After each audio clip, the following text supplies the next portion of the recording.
Assalamualaikum warahmatullahi wabarakatuh dan salam sejahtera.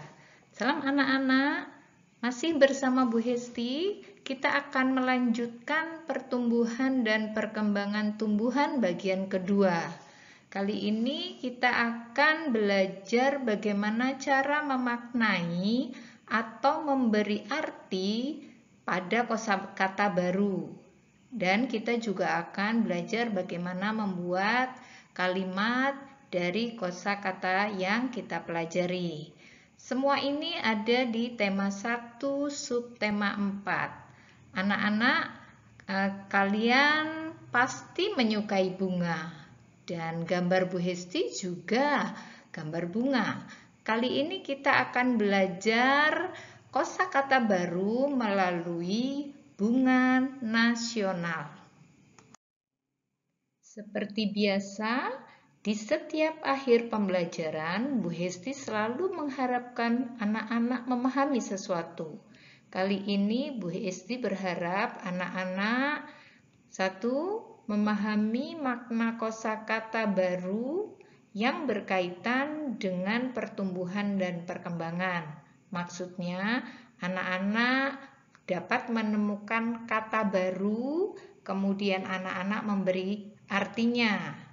Yang kedua, anak-anak dapat membuat kalimat dengan menggunakan kosakata yang kita pelajari. Anak-anak, apakah kalian suka melihat bunga? Ya, bunga itu selalu melambangkan keindahan. Bunga itu berwarna-warni.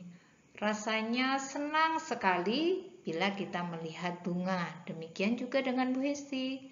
Nah, kali ini kita akan bicara tentang bunga nasional di Indonesia. Beberapa negara itu memiliki bunga yang khas yang disebut dengan bunga nasional. Apa itu khas? Khas itu adalah khusus. Jadi biasanya setiap negara itu memiliki tanaman asli, tanaman khusus, terutama bunga yang kemudian menjadi bunga nasional. Sama dengan di Indonesia. Di Indonesia juga banyak sekali tumbuhan bunga-bungaan dan ada bunga khusus yang tidak ditemukan di negara lain. Nah, itu kemudian yang menjadi kekhasan atau kekhususan di Indonesia yang kemudian dijadikan bunga nasional. Kalian lihat bunga apa ini? Siapa yang tahu? Ya, ini bunga yang harum sekali. Bunga ini sering digunakan di acara pernikahan, acara-acara kegembiraan. Karena bunga ini baunya wangi sekali. Bu Hesti punya tanamannya. Biasanya Bu Hesti menyimpan bunga ini di dalam lemari sehingga pakaian Bu Hesti menjadi harum. Atau bahkan bunga ini dipakai untuk campuran teh ya, agar tehnya harum baunya. Nah, ini juga sama, bunga yang sama tetapi jenisnya berbeda. Lebih banyak mahkota bunganya. Dan ini juga. Nah, kalian tahu apa nama bunga ini? Ya, bunga ini adalah bunga melati. Melati ini khas sekali dari Indonesia. Sehingga bunga melati dijadikan sebagai bunga nasional Indonesia. Masih ada lagi bunga nasional di Indonesia yang lain. Nah, mari kita lihat ya.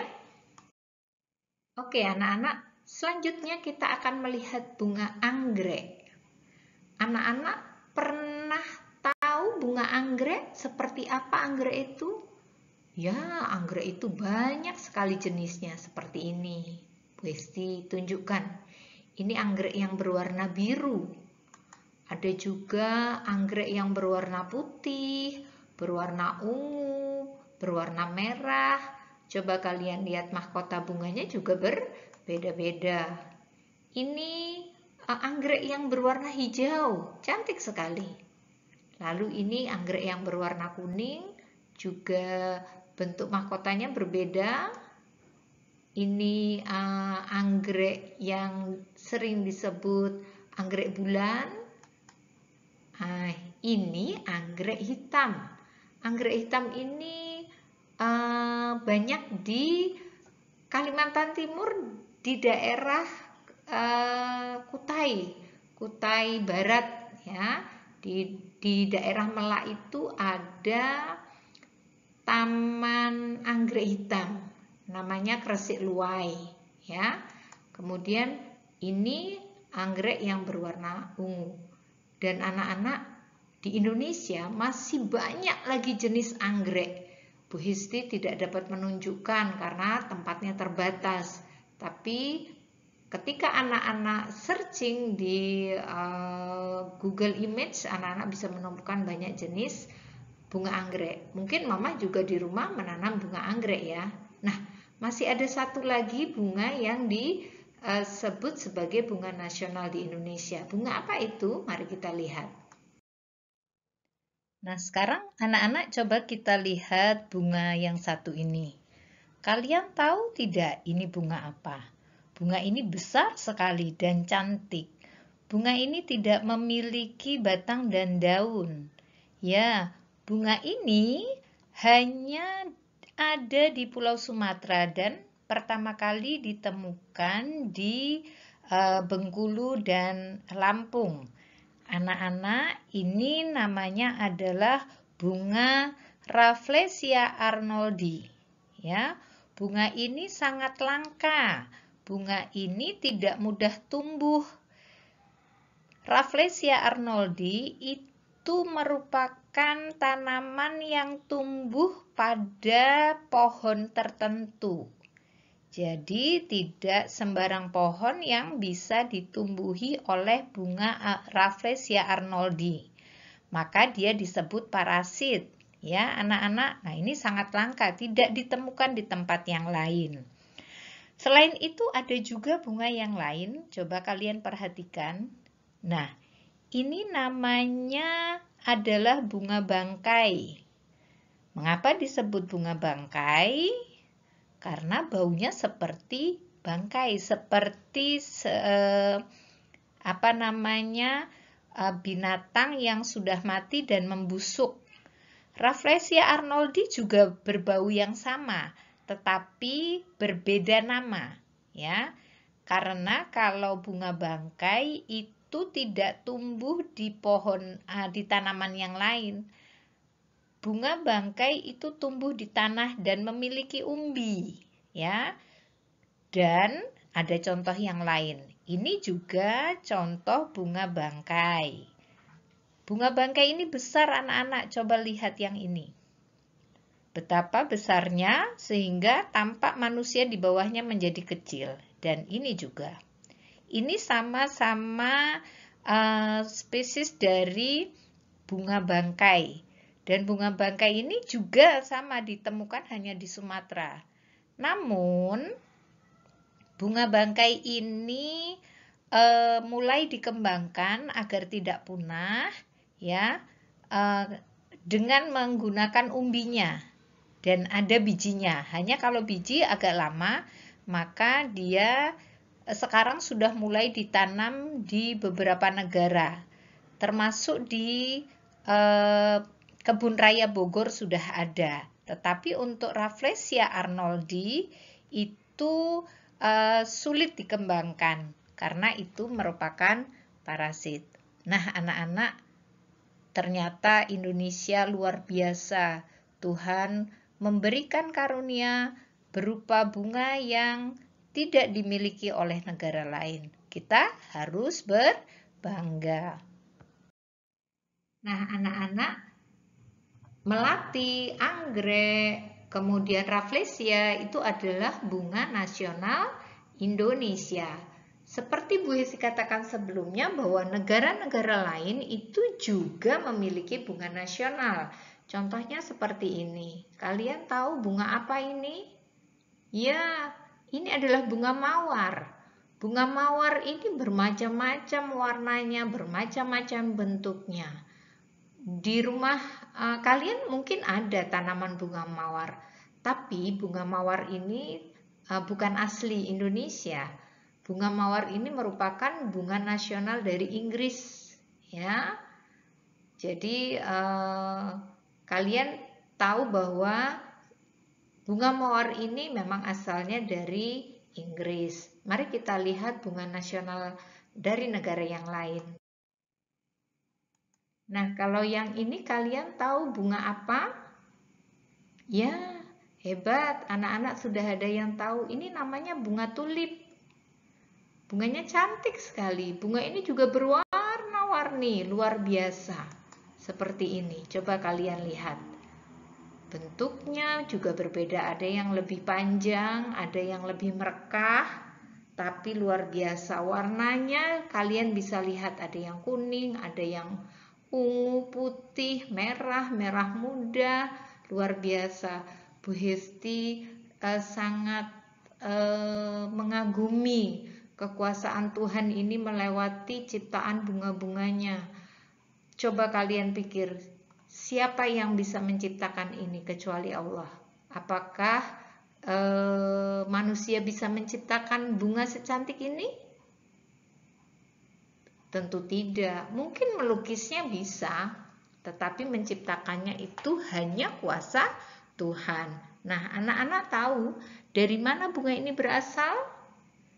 Ya, bunga ini berasal dari Belanda. Bunga ini merupakan bunga nasional dari negara Belanda. Kalian pasti sering mendengar negara Belanda, oke? Anak-anak, bunga itu memiliki manfaat dalam kegiatan manusia. Bunga dapat menghias ruangan, bunga juga dapat sebagai ungkapan bela sungkawa.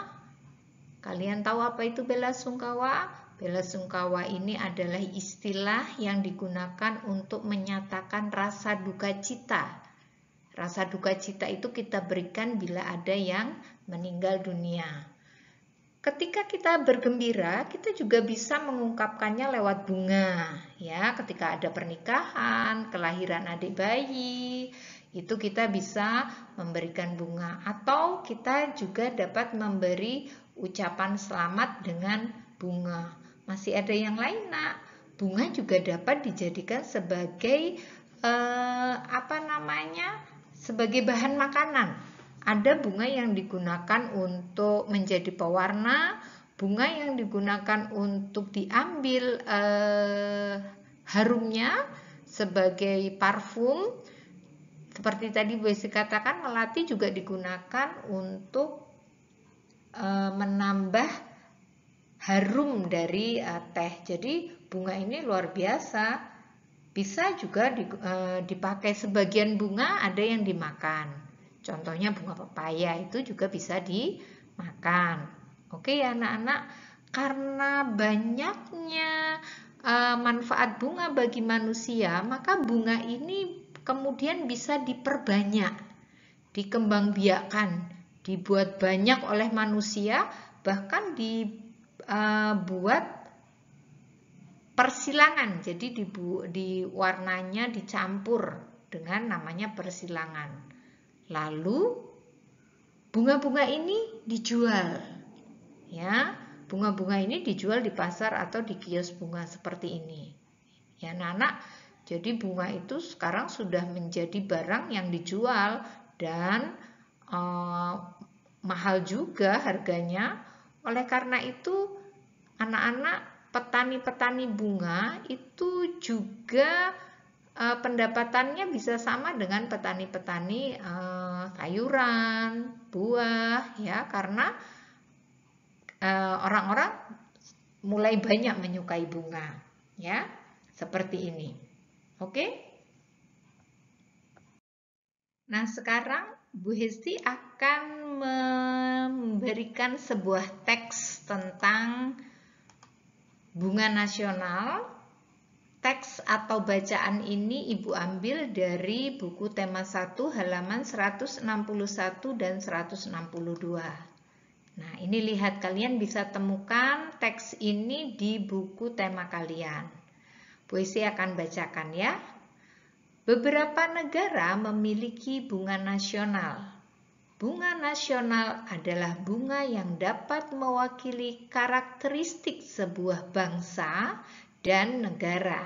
Misalnya, bunga tulip dikenal sebagai bunga negara Belanda. Mawar lebih dikenal sebagai bunga negara Inggris. Indonesia memiliki 3 bunga nasional. Sebutan lain untuk bunga di Indonesia adalah puspa. Bunga melati putih disebut dengan puspa bangsa. Bunga anggrek bulan disebut dengan puspa pesona. Bunga Rafflesia arnoldi disebut dengan puspa langka. Nah, sekarang anak-anak coba perhatikan kata yang ibu beri warna. Kalian sudah lihat? Kata yang ibu beri warna merah adalah karakteristik. Kemudian kata yang ibu beri warna biru adalah puspa. Kemudian warna hijau puspa bangsa, warna kuning puspa pesona, dan warna merah adalah puspa langka. Karakteristik puspa, puspa bangsa, puspa pesona, puspa langka adalah kata yang berkaitan dengan bunga. Kata-kata ini baru, sehingga kata-kata ini bisa disebut dengan kosakata baru. Jadi, kata beberapa negara mungkin sudah sering kalian dengar, tapi kata karakteristik itu adalah kosakata yang jarang kalian dengar. Sama seperti puspa, puspa bangsa, puspa langka. Nah, ini yang kita sebut dengan kosakata. Kosakata ini baru ya untuk kalian, dan kosakata ini berkaitan dengan bunga. Oke, anak-anak. Nah, mari kita belajar memberikan arti pada kata-kata yang berwarna tadi atau pada kata baru. Anak-anak, yang perlu diperhatikan adalah ketika kita menemukan kosakata baru dan kemudian kita akan mencari artinya, anak-anak harus berpatokan atau harus melihat pada kamus bahasa Indonesia. Karena arti kata sudah ada di kamus dan kita harus benar dalam mengartikannya. Di sini Bu Hesti juga melihat kamus bahasa Indonesia.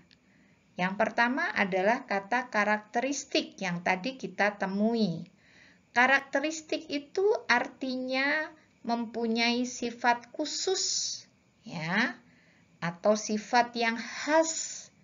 Kata khas itu sebenarnya juga kosakata baru bagi kalian. Khas itu artinya khusus, ya. Yang kedua adalah puspa.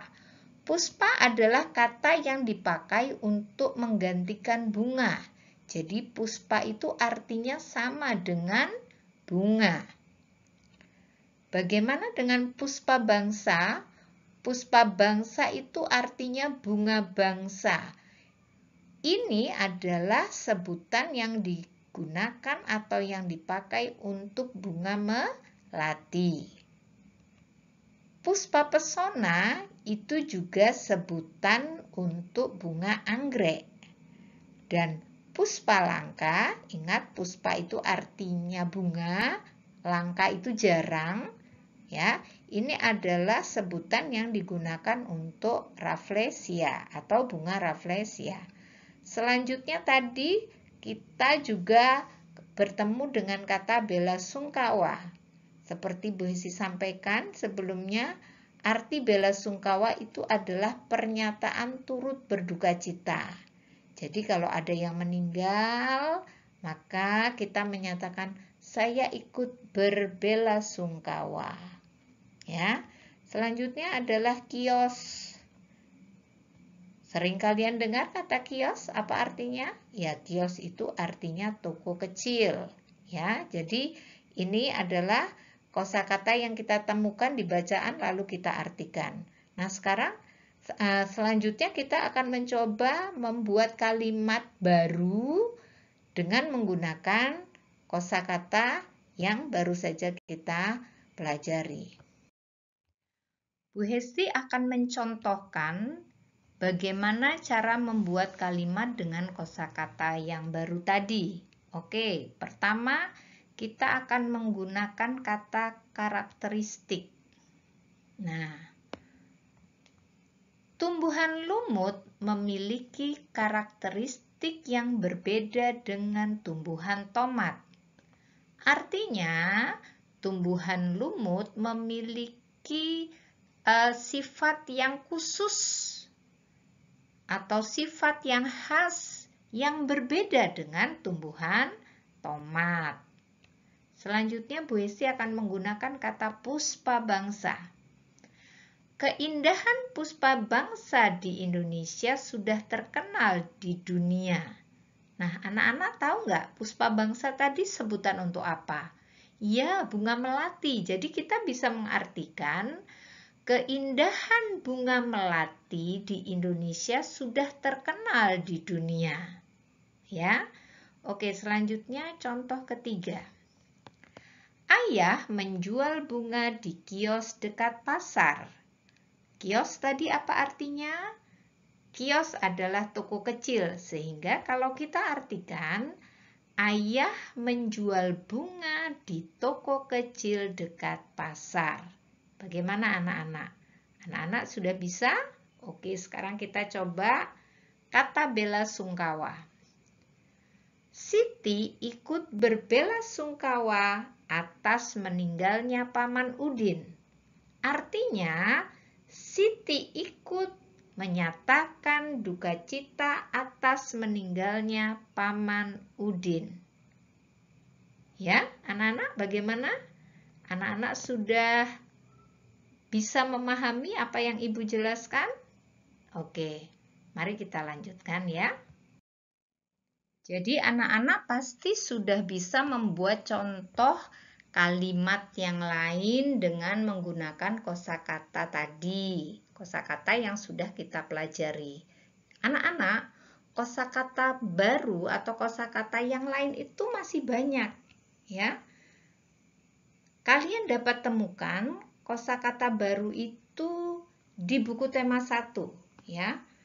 Selama kita belajar pertumbuhan dan perkembangan makhluk hidup dari subtema 1 sampai akhir di subtema 4 itu banyak sekali kosakata baru yang berkaitan dengan pertumbuhan dan perkembangan makhluk hidup.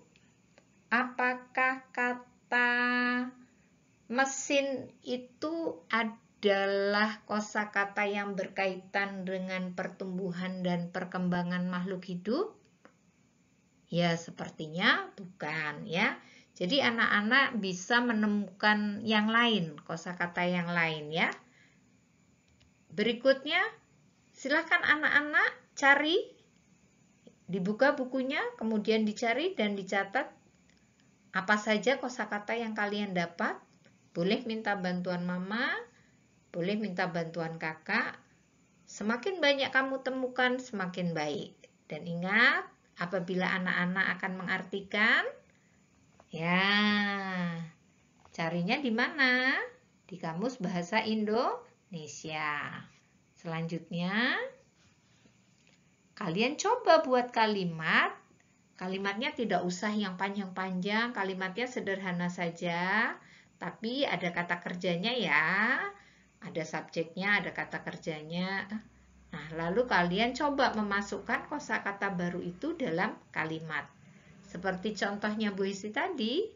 Oke anak-anak ya, mudah-mudahan anak-anak memahami dan tahu bagaimana cara menemukan kosakata.